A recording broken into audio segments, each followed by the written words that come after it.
নমস্কার, আমার নতুন একটি ভিডিওতে সবাইকে অনেক স্বাগত। এখন প্রায় বাজে 12:30 মতো। ঘরের কাজ বাজ সেরে স্নান সেরে ঢুকেছি একটু রান্না করে। এবার রান্নাটা ঝট করে একটু সেরে নেব, তারপর থিয়াকে নিয়ে একটু বেলা করেই আজকে পড়তে বসাবো। গতকাল স্যামস ক্লাব থেকে এই মাছটা এনেছিলাম, গুছিয়ে রাখা হয়নি। কাল স্যামস ক্লাব থেকে এনে নর্মাল ফ্রিজারে ঢুকিয়ে রেখেছিলাম। সকালে ভাবলাম এটা যখন বের করব একবার এই মাছটাই করে নেব। এই স্যামন মাছ এই দেশে প্রতিটা মলে সারা বছর পাওয়া যায়।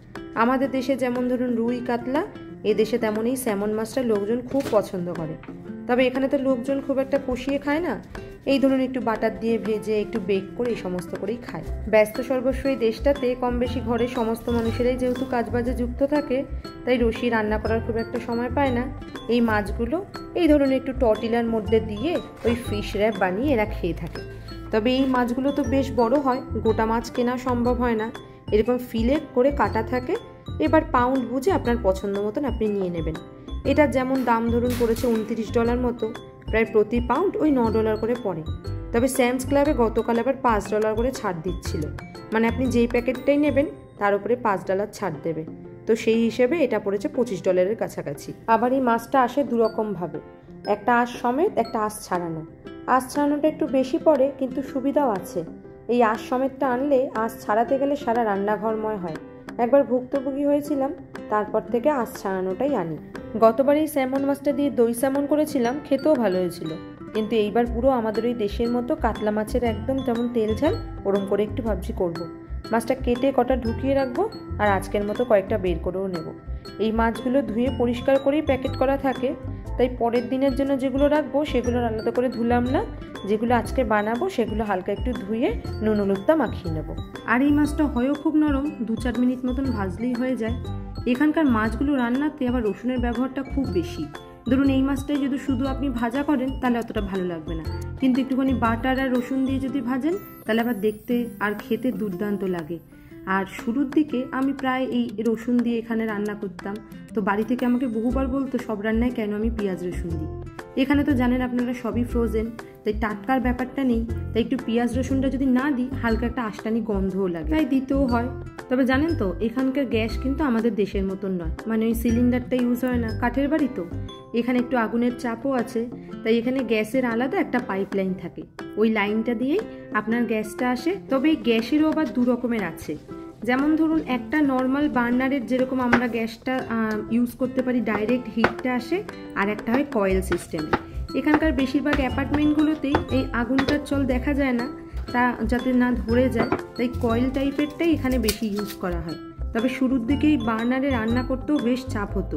এখানে হিটারটা কন্ট্রোল করার জন্য একটা রেগুলেটর থাকে, আর এটা যদি একবার গরম হয়ে যায় সেই রেগুলেটর আপনি যখনই বন্ধ করুন না কেন তৎক্ষণাৎ মোটে ওটা ঠান্ডা হয় না, প্রচুর সময়ও লাগে। তো এর জন্য শুরুর দিকে যখন আমি রান্নাও করতাম মাঝে মাঝে একটু পুড়েও যেত, বিশেষ করে ফোড়নটা দিতাম তো বুঝতে পারতাম না। তবে এই যে পাইপ দিয়ে গ্যাসটা আসে এর জন্য আলাদা করে কিন্তু কোনো রকম পে করতে হয় না, সেটা আবার ইলেকট্রিসিটি বিলের সাথে ইনক্লুডেড থাকে, কারণ এটার জন্য আলাদা কোনো সিলিন্ডার বা আলাদা কোনো গ্যাসের পাইপ নিতে হয় না। এদিকে একটু মাছটা ভেজে নিয়েছি, এবার কড়াইতে অল্প করে সর্ষের তেল আর একটু কালো জিরে ফোড়ন দিলাম। আবার এখানকার বহু অ্যাপার্টমেন্ট রয়েছে যেখানে ইলেকট্রিক বিলটা বিভিন্ন প্ল্যানের মধ্যে থাকে। যেমন আমরাই যে প্ল্যানে রয়েছি সেটাতে সোম থেকে শুক্রবার পর্যন্ত আমরা পে করি, শনি রবিবারটা ফ্রি থাকে। ফ্রি মানে যখন আপনি অ্যাপার্টমেন্ট নিয়েছিলেন তখন ওই রেন্টটা ওইভাবেই তৈরি করে দিয়েছিল ওরা।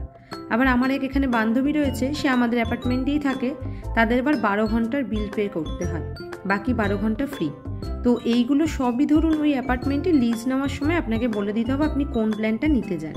আর এই জন্য অ্যাপার্টমেন্টে থাকা লোকজন বেশিরভাগই কাজ, যেমন ধরুন জামা কাপড় কাচা, ডিশওয়াশার ইউজ করা, বা বেশি করে একটু মশলাপাতি বা খাবার বানানো, এই সমস্ত জিনিসগুলো ওই সময়টা বা ছুটির দিনগুলোতেই করে রাখার বেশি চেষ্টা করে। এদিকে একটু বেশি করে পেঁয়াজ দিয়েছিলাম, পেঁয়াজটা হালকা ভেজে আদা রসুন বাটা টমেটো দিয়ে ভালো করে নাড়িয়ে বাকি নিত্যদিনের মশলা জিরে গুঁড়ো, ধনে গুঁড়ো, লঙ্কা গুঁড়ো, নুন, হলুদ, চিনি সবটা দিয়ে ভালো করে কষিয়ে একটুখানি দই দিয়ে দেবো। তবে এদেশে গ্যাসের খরচ কেমন পড়ে তা যদি বলতে হয় তাহলে বলবো আমাদের দেশেরই মতো, যত বেশি গ্যাসটা আপনি জ্বালাবেন ততটাই আসবে।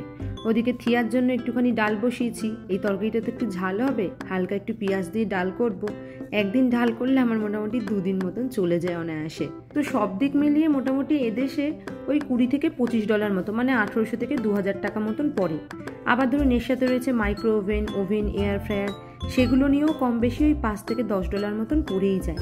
তবে আলাদা করে গ্যাসের বিলটা দিতে হয় না, এটা ইলেকট্রিক বিলের সাথেই পে করতে হয়। আর এই ইলেকট্রিক বিলটাও ধরুন এই $70 থেকে $80 মতন আসে, fridge, TV, light, water maintenance সমস্ত কিছু নিয়ে। এদিকে মশলাটা কষিয়ে অল্প করে জল দিয়েছি, জলটা ফুটলে মাছগুলো দিয়ে ভালো করে ফুটিয়ে অল্প একটু ধনেপাতা দিয়ে নামিয়ে নেব। আবার এই যত গরমটা বাড়বে একটু এসিটা বেশি চালানো হবে তখন এটা একটু বাড়বে। আবার একইভাবে যখন শীতকালে হালকা হিউমিডিফায়ার, একটুখানি হিটার এই সমস্ত চালানো হয় তখন বিলটা আরটু বেড়ে যায়। তো মোটামুটি সব দিক থেকে মিলিয়ে গ্যাসের খরচ এখানে ওই 2500 থেকে 3000 টাকার মধ্যেই থাকে। তবে এদেশের প্রচুর লোক রয়েছে যারা বেশিরভাগই ধরুন বেক রান্না করে খায়, তারা খুব একটা বেশি গ্যাসের চলটা না করে ওভেনের মধ্যে সব কিছু করে। আবার গ্যাসের থেকে কিন্তু ওভেনে একটুখানি বিলটা বেশি পড়ে, তো সেক্ষেত্রে হয়তো তাদের আরও $10 হয়তো বেশিও হয়। তো সাধারণত এখানকার অ্যাপার্টমেন্টগুলোতে একটা ইলেকট্রিক বিলের মধ্যে আপনার সবটা ইনক্লুড করা থাকে। কিন্তু এটাই যদি আপনি নিজে কখনো বাড়ি কেনেন তাহলে আপনি আলাদা করে গ্যাসও নিতে পারবেন, তার পারমিশন পাবেন। তখন আবার সেক্ষেত্রে দুটো আলাদা আলাদা হয়, মানে গ্যাসের বিল আলাদা দেওয়া হয় আর ইলেকট্রিক বিলটা আলাদা। ব্যাস, আমার রান্নাও হয়ে গেছে গল্প করতে করতে। আর একটু থিয়ার জন্য খাবারটা বেড়ে নিলাম আগে, ওকে খাইয়ে তারপর আমি খাবো। এখন প্রায় 1:30 মতন বাজে, তো ওকে খাইয়ে নিই। চলুন তাহলে আজকের ভিডিওটাও এখানে শেষ করলাম, দেখা হবে পরের একটা ভিডিওতে। ততক্ষণ সবাই ভালো থাকবেন, সুস্থ থাকবেন, আর ভালো লাগলে একটা লাইক, কমেন্ট, শেয়ার করে দেবেন। টাটা।